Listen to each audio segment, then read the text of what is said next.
ಎಲ್ಲ ಧ್ಯಾನ ಮಿತ್ರರಿಗೆ ಆತ್ಮ ಬಂಧುಗಳಿಗೆ ನಮಸ್ಕಾರಗಳು. ಗುರುಗಳಾದ ಬ್ರಹ್ಮರ್ಷಿ ಪಿತಾಮಹ Patriji, PSS, EMC pyramid world foundation, ಎಲ್ಲ ಪಿರಮಿಡ್ ಮಾಸ್ಟರ್ಸ್ಗೆ, ಎಲ್ಲ ಗುರುಮಾರ್ಗಳಿಗೆ ಹೃದಯಪೂರ್ವಕ ನಮಸ್ಕಾರಗಳು. ಇವತ್ತು ಧ್ಯಾನ 365 ಅಲ್ಲಿ 45ನೇ ದಿವಸ.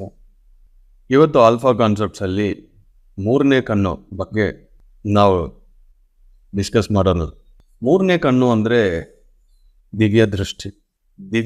ಇದು ಭೂಮಿಗೆ ಈ 2 ಕಣ್ಣು ಸಾಕು. ಈ ಭೂಮಿಯಲ್ಲಿ ಏನು ನಡೀತಾ ಇದೆ ಎಲ್ಲರನ್ನು ನೋಡೋಕೆ ಈ 2 ಕಣ್ಣು ಸಾಕು. ಆದರೆ ಈ ಭೂಮಿಗೆ ಇರೋದು ಈ 2 ಕಣ್ಣು ದಿವ್ಯನ್ನು ನೋಡೋದು ಸಾಧ್ಯ ಆಗಲ್ಲ.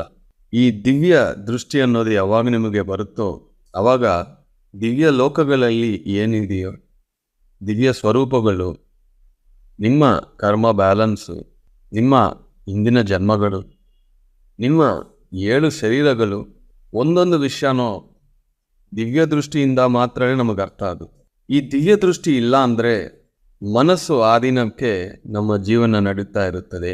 ಯಾವಾಗ ದಿವ್ಯ ದೃಷ್ಟಿ ನಮಗೆ ಬರುತ್ತೋ ಬುದ್ಧಿಯಿಂದ, ಆತ್ಮದಿಂದ ನಾವು ಕೆಲಸ ಮಾಡೋಕ್ಕೆ, ನೋಡೋದು, ಕಂಪ್ಲೀಟ್ ಪರ್ಸ್ಪೆಕ್ಟಿವ್ ಚೇಂಜ್ ಆಗ್ಬಿಡುತ್ತೆ.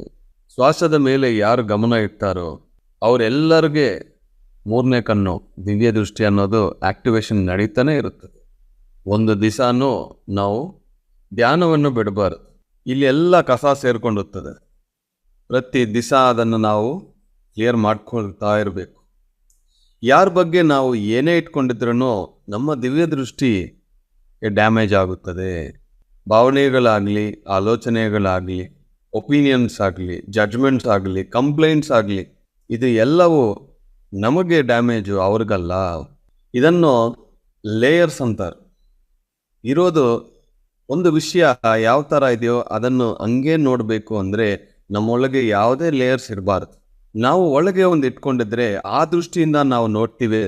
ಬಟ್ ಯಾವುದು ಇಲ್ಲ ಅಂದರೆ ದಿವ್ಯ ದೃಷ್ಟಿಯಿಂದ ನೋಡ್ತೀವಿ. ಯಾರು ದಿವ್ಯ ದೃಷ್ಟಿಯಿಂದ ನೋಡೋಕ್ಕೆ ಶುರು ಮಾಡ್ತಾರೋ, ಅರ್ಥ ಮಾಡೋಕ್ಕೆ ಶುರು ಮಾಡ್ತಾರೋ ಅವ್ರಿಗೆ ದಿವ್ಯ ಜ್ಞಾನ ಅನ್ನೋದು ಬರುತ್ತೆ. ಆವಾಗ ನಮ್ಮ ಇಡೀ ಕರ್ಮ ಬ್ಯಾಲೆನ್ಸ್ ಏನಿದೆಯೋ ಎಲ್ಲ ದಗ್ಧವಾಗುತ್ತದೆ.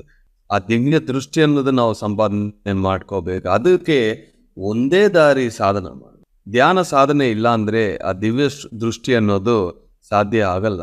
ಎರಡನೇದು, ಯಾರು ನಮಗೆ ದಿವ್ಯ ದೃಷ್ಟಿ ಕೊಡೋಕ್ಕೆ ಸಾಧ್ಯ ಆಗಲ್ಲ, ನಾನು ನಿಮ್ಮ ಥರ್ಡ್ ಐ ಓಪನ್ ಮಾಡ್ತೀನಿ ಬನ್ನಿ ಅಂತ ಯಾರಾದರೂ ಹೇಳಿದರೆ ಅಲ್ಲಿಂದ ಹೋಗ್ಬೇಡಿ. ನಿಮ್ಮ ಒಳಗೆಯಿಂದ ಅದು ಓಪನ್ ಆಗಬೇಕು. ಯಾರೊಬ್ಬರು ಮತ್ತೊಬ್ಬರಿಗೆ ಆ ದಿವ್ಯ ದೃಷ್ಟಿ ಓಪನ್ ಮಾಡೋದನ್ನೋದು ಕಾನ್ಸೆಪ್ಟ್ ರಾಂಗ್. ಯಾರ ಥರ್ಡ್ ಐನು ಓಪನ್ ಮಾಡೋಕ್ಕಾಗಲ್ಲ. ಯಾರು ಬೇರೆ ಒಬ್ಬರು ಪಾಸ್ಟ್ ಲೈಫ್ಸ್ ನೋಡೋಕ್ಕೆ ಸಾಧ್ಯ ಆಗಲ್ಲ. ಒಂದೊಂದು ಸತಿ ರಿವೀಲ್ ಆಗುತ್ತದೆ. ಚೆನ್ನಾಗಿ ನೆನಪಿಟ್ಕೊಳ್ಳಿ, ನಿಮ್ಮ ಕರ್ಮಗಳನ್ನ ನೀವೇ ದಗ್ಧವಾಗ್ಕೋಬೇಕು. ನಿಮ್ಮ ದಿವ್ಯ ದೃಷ್ಟಿ ನೀವೇ ಓಪನ್ ಮಾಡ್ಕೋಬೇಕು. ನಿಮ್ಮ ಆರೋಗ್ಯ ನೀವೇ ಸರಿ ಮಾಡ್ಕೋಬೇಕು. ನಿಮ್ಮ ಮುಕ್ತಿ ನೀವೇ ತಗೋಬರ್ಬೇಕು. ಇಲ್ಲಿ ನಾವೆಲ್ಲರೂ ಒಂದು ಸಪೋರ್ಟ್ ಸಿಸ್ಟಮ್, ಒಂದು ಎಂಕರೇಜ್ಮೆಂಟ್. ಈ ಗ್ರೂಪಿಂದ ಎಷ್ಟೋ ಹೀಲಿಂಗ್ ಎನರ್ಜೀಸು, ಎಷ್ಟೋ ಒಂದು ಅಂದರೆ ಒಬ್ಬೊಬ್ಬರು ಯೋಗೀಶ್ವರರು. ಈ ಒಬ್ಬೊಬ್ಬರಿಂದ ಏನೇನು ಶಕ್ತಿ ಬರುತ್ತೋ, ಏನೇನು ಫ್ರೀಕ್ವೆನ್ಸಿ ಕನೆಕ್ಟ್ ಆಗುತ್ತೋ ನಾವು ಗೊತ್ತಾಗಲ್ಲ. ದಿವ್ಯ ದೃಷ್ಟಿ ಇದೆ ಅಂದರೆ ಗೊತ್ತಾಗುತ್ತದೆ.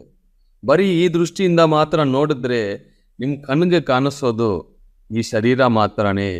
ಒಳಗೆ ಒಬ್ಬೊಬ್ಬರು ಎಷ್ಟು ಜನ್ಮಗಳು, ಎಷ್ಟು ತಪಸ್ ಮಾಡಿ, ಧ್ಯಾನವನ್ನು ಮಾಡಿ, ಎಷ್ಟು ಜ್ಞಾನ ತಗೊಂಡು, ಎಷ್ಟು ಮಾಸ್ಟರ್ಸ್ ಒಳಗೆ ವಾಕಿನ್ಸ್ ಇದ್ದಾರೋ, ಎಷ್ಟು ಮಾಸ್ಟರ್ಸು ಎಷ್ಟೋ ಒಂದು ಗ್ರೇಟ್ ಇನ್ಕಾರ್ನೇಷನ್ಸಿಂದ ಮುಕ್ತಿಗೋಸ್ಕರ ಬಂದಿರೋದು ನಮಗೆ ಗೊತ್ತಾಗಲ್ಲ.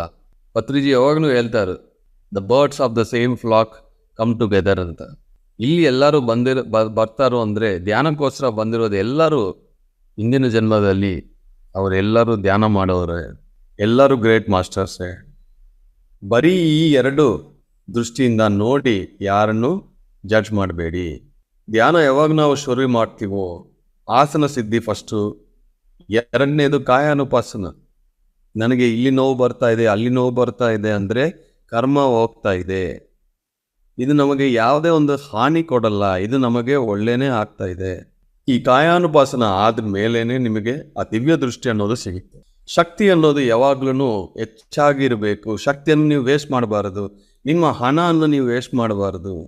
ಆ ಥರನೇ ನಿಮ್ಮ ಶಕ್ತಿಯನ್ನು ನೀವು ವೇಸ್ಟ್ ಮಾಡಬಾರದು. ಗಾಸಿಪ್ಸ್ ಬೇಡ, ಬೇರೆ ಯಾರ ಬಗ್ಗೆ ಯಾವುದು ಜಡ್ಜ್ಮೆಂಟ್ಸ್ ಬೇಡ. ಇದು ಉಪಯೋಗ ಇದೆಯಾ ಇಲ್ವಾ ಅಂತ ಎರಡೇ ಎರಡು ದೃಷ್ಟಿಯಿಂದ ನೀವು ನೋಡಿ, ನಿಮ್ಮ ಲೈಫು ಎಷ್ಟು ಪ್ರಶಾಂತವಾಗಿರುತ್ತದೆ.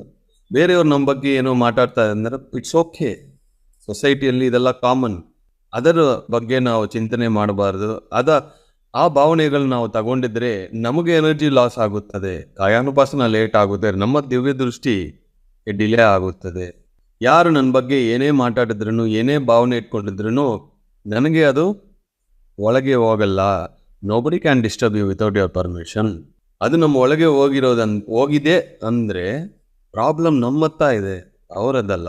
ಅವ್ರು ಹಂಗೆ ಮಾತಾಡ್ತಾರೋ, ಅವ್ರು ಹಂಗೆ ಆಲೋಚನೆ ಮಾಡ್ತಾರೋ, ಆದರೆ ನಾವು ಡಿಸ್ಟರ್ಬ್ ಆಗಬಾರ್ದು. ಹಾಗಿದ್ರೆ ಎಷ್ಟೊಂದು ವಿಶ್ವಶಕ್ತಿ ನಮ್ಮಿಂದ ವೇಸ್ಟ್ ಆಗ್ತಾ ಇದೆ ಮಾಸ್ಟರ್ಸ್.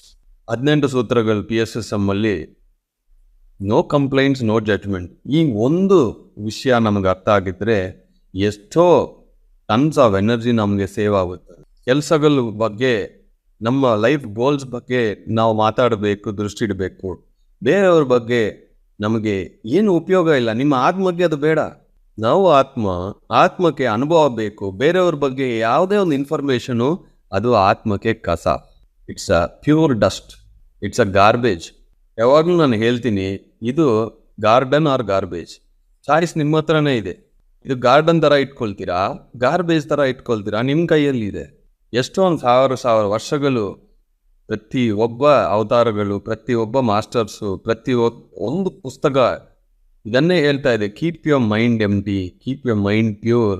ಆವಾಗ ಆ ಗಾಡ್ಲಿನೆಸ್ ಅನ್ನೋದು ನಿಮಗೆ ಹತ್ರ ಬರುತ್ತೆ, ನಿಮಗೆ ರಿಯಲೈಸೇಷನ್ ಬರುತ್ತೆ. ಇದು ಯಾವಾಗ್ಲೂ ಕಸ ಥರ ಇಟ್ಕೊಂಡಿದ್ರೆ, ಗಾರ್ಬೇಜ್ ಥರ ಇಟ್ಕೊಂಡಿದ್ರೆ ಆ ಥರ ಅವರೇ ನಮಗೆ ಅಟ್ರಾಕ್ಟ್ ಆಗ್ತಾರೆ.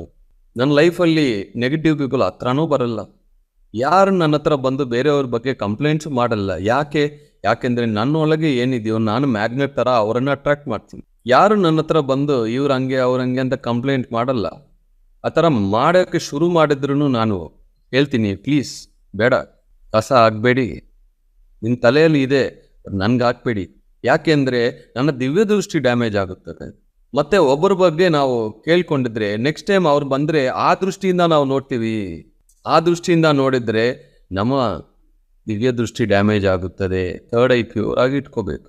ಶಕ್ತಿ ಎಷ್ಟಿದೆಯೋ ಅದು ಕರೆಕ್ಟಾಗಿ ಯೂಸ್ ಮಾಡಬೇಕು. Thank you very much masters.